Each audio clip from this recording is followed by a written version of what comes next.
Sir आज आपको BJP की तरफ से कोई ऑफर हुई है ज्वाइन करने के लिए अब तक?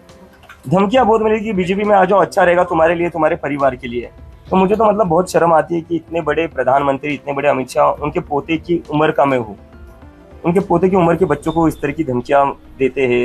मतलब क्या क्या फायदा तुम्हारे इतने बड़े प्रधानमंत्री या गृह मंत्री होने का, अगर तुम्हें बच्चों को इस तरह की धमकियां देनी पड़ती है। कंगना रनावत की बात अभी जनरेशन आप पूरी खराब कर रहे हैं, जेनजी जनरेशन आप पूरी खराब कर रहे हैं, उनका कल्चर बिगाड़ रहे हैं इस आंदोलन के माध्यम से। पूरे अगर देश के डेमोक्रेसी के लड़ना जनरेशन खराब करना है, अगर सरकार से सवाल करना क्या कौन सा वर्ड है वो, खराब कर रहे हैं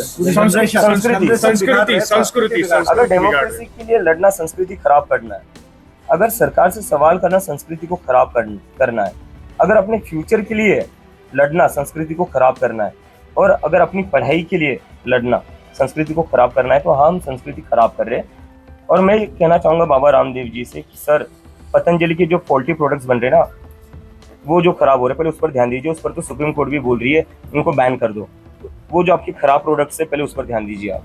संसद में कल जो है राहुल गांधी ने डिमांड की अमित शाह जी का इस्तीफा, किसके कहने पे गोलियां चलाई गई उसका जवाब मांग रहे थे, आप क्या कहेंगे? मुझे लगता है इसका आंसर तो बहुत ही क्लियर है। अमित शाह जी के कहने पर ही गोलियां चली होंगी। दिल्ली पुलिस जो रिपोर्ट करती है वो अमित शाह जी को ही करती है, और अगर अमित शाह जी को इसका पता नहीं होगा तो फिर तो होम मिनिस्टर का फेलियर है। लेकिन वही बीजेपी की ओर से बयान आ रहा है कि किसी भी तरीके की गोलियां चलाई नहीं गई प्रोटेस्ट। पैलेट गन्स चलाई गई है, लोग अंधे हुए हैं। पैलेट गन्स मैंने खुद देखी चलाते हुए, हॉस्पिटल में क्रिटिकल थे वो पेशेंट्स, और गोलियां क्या नहीं चली। बिहार में क्या हुआ है? AK-47 बिहार में क्या हुआ? AK-47 किसने चलाई? किसकी सरकार है वहां पर? मतलब देश के बच्चों के ऊपर तुम AK-47 चला रहे हो। एक टाइम था इस देश में AK-47 चलाई जाती थी आतंकवादियों पर, अजमल कसाब पर। जब पार्लियामेंट पर अटैक हुआ था तब AK-47 चलाई जाती थी। आज AK-47 चलाई जा रही है स्टूडेंट्स पर।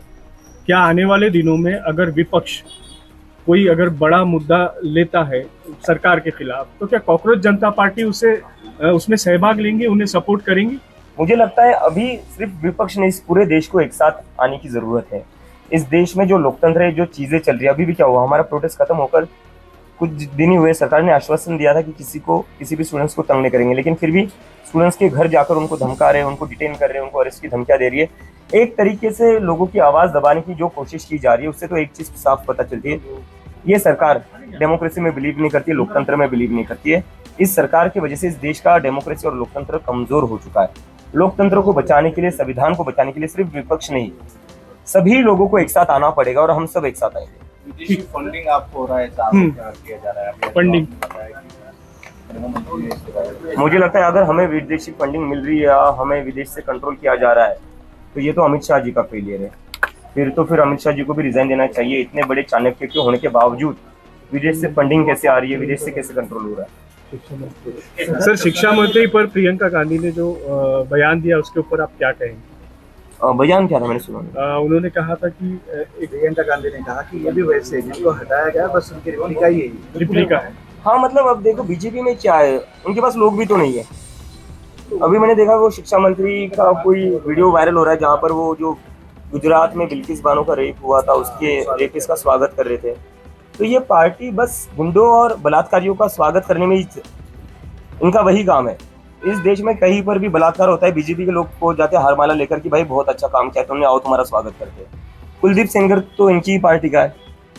ये पार्टी में बलात्कारी और गुंडों का ही स्वागत किया जाता है और उनको ही सम्मान मिलता है, और बाकी जो हम जैसे नागरिक हैं, हम जैसे जो स्टूडेंट्स है, उनके लिए पैलेट गन है, उनके लिए लाठी है, और बिहार में तो AK-47 भी निकाल दी। We are people with a difference. We are the people of this country who believes in democracy, who believes in the Constitution of India, who believes in Dr. Baba Saheb Ambedkar, and who believes in the philosophy and values of Mahatma Gandhi. मैं घुमा, उसके बाद पिछले 36-37 दिन से जंतर मंतर पर बैठा था। काफी खुशी मिल रही है घर आकर, इतने लंबे समय के बाद और इतने लंबे संघर्ष के बाद घर आया हूँ। आज घर पर आराम से सो पाऊंगा, अपनी माँ के हाथ का बना हुआ खाना खा पाऊंगा फाइनली। सो उसकी बहुत खुशी है, और एक उम्मीद करता हूँ अगर मीडिया मुझे ज्यादा परेशान ना करे अगले 1-2 दिन, तो जो मेरी नॉर्मल लाइफ थी पहले, वैसे थोड़े दिन के लिए मैं नॉर्मल लाइफ जी पाऊँ। आज जो है पार्लियामेंट में पेपर लीक का बिल पास हुआ है, उसके ऊपर आप क्या कहें? मुझे लगता है बिल आते रहेंगे, जब तक ये लोगों की नीयत सही नहीं होती है तब तक कुछ नहीं हो सकता। बिल रिफॉर्म्स, इस देश में कई कानून अच्छे बने हुए हैं, कानून एक से एक बनते हैं इस देश में। फास्ट ट्रैक कोर्ट का वादा किया था नरेंद्र मोदी ने 3 दिन पहले, और उस पर लोग काफी खुश हो गए थे कि अब पेपर लीक पर फास्ट ट्रैक कोर्ट बैठ गई। क्या हुआ पहली हियरिंग में? पहली हियरिंग ही पोस्टपोन हो गई क्योंकि सीबीआई का काउंसिल आया नहीं। तो कानून आप कैसे भी बना लो, जब तक उसको इम्प्लीमेंट करने वाले अच्छे नहीं है तब तक उस कानून का क्या मतलब है? आपने वीडियो देखे पंतप्रधान जी के जो मोबाइल पे उन्होंने किए? मुझे लगता है उनको इन्फ्लुएंसर बनना चाहिए। अब बहुत अच्छा कर रहे हैं वो, एज ए इन्फ्लुएंसर बहुत अच्छा काम कर रहे हैं। प्रधानमंत्री की कुर्सी छोड़ दे, इन्फ्लुएंसर बन जाए, प्रधानमंत्री का काम कोई और कर लेगा। अभी भी कई सारे स्टेट में जो है पीछे नहीं लिया गया है। अगर एफआईआर पीछे नहीं लेते और स्टूडेंट्स को ऐसे ही परेशान करते रहेंगे तो हम फिर से आंदोलन करेंगे। इस सरकार को ये बात समझनी चाहिए कि स्टूडेंट्स का गुस्सा कम नहीं हुआ है। अगर उन्हें लगता है एक धर्मेंद्र प्रधान का इस्तीफा देकर ये गुस्सा ठंडा हो जाएगा, ऐसा नहीं है। गुस्सा बहुत ज्यादा है लोगों में और जरूरत पड़ी तो ये आंदोलन फिर होगा और जो पिछला हुआ उससे भी बड़ा आंदोलन होगा। कंगना राणावतने एक टीका केली, जे जयंती होते तिथे त्या ठिकाणी त्यांनी मोदींबद्दल आक्षेपार्ह भाषा वापरली, त्याच्यावर त्यांनी आक्षेपार्ह टीका केली। उन्होंने कहा है कि वो गटर छाप है कंगना रनौत ने, और उनके माता पिता के बारे में भी कहा है, जो बच्चे आंदोलन करता थे उनके माता पिता के बारे में भी उन्होंने टिप्पणी की है। कंगना रनौत आखिरी बार पार्लियामेंट में कब दिखी थी? सीरियस पॉलिटिशियंस के कोई रिएक्शन होंगे तो मुझे वो बता दीजिए। पार्ट टाइम पॉलिटिशियंस के ऊपर मैं कमेंट नहीं करूँ। सर अभी धीरे धीरे जो है वीडियो सामने आ रहे हैं, मार्क जिस तरीके से पैलेट गन का वीडियो सामने आया, बिहार में भी जो है AK-47 से गोलियां चलाई गई हैं, तो उसके ऊपर आप क्या कहेंगे? मतलब एक जमाना हुआ करता था AK-47 यूज की जाती थी टेररिस्ट के अगेंस्ट जी। AK-47 जो इस देश में आर्मी यूज करती थी, पुलिस यूज करती थी, वो टेररिस्ट के अगेंस्ट यूज करती थी, लोकल गुंडों के खिलाफ भी नहीं यूज करती थी। ये सरकार स्टूडेंट्स के अगेंस्ट AK-47 यूज कर रही है, तो ये अपने ही देश के युवाओं को आतंकवादियों जैसा ट्रीट कर रही है सरकार। ये बहुत शर्म की बात है। अगर ये सरकार अभी भी नहीं सुधरती है तो चुनाव आ रहे, इस देश का स्टूडेंट इस सरकार को सुधार देगा। और एक चीज में ना भूले, एक स्टूडेंट पर लाठी पड़ी तो उस स्टूडेंट के घर में 4 वोट है।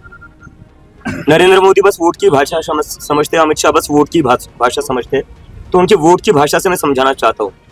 एक स्टूडेंट पर पैलेट गन चलेगी, एक स्टूडेंट पर लाठी चलेगी तो उसके घर में 4 वोट है, वो आपके कम हो जाएंगे। वक्त है, अभी भी सुधर जाओ, वरना चुनावों में स्टूडेंट सुधार देंगे आप लोगों को।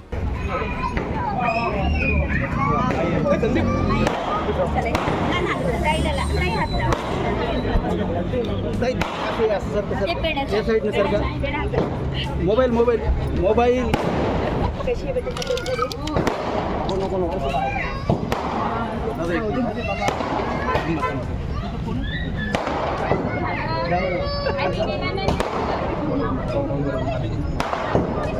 थोड़ा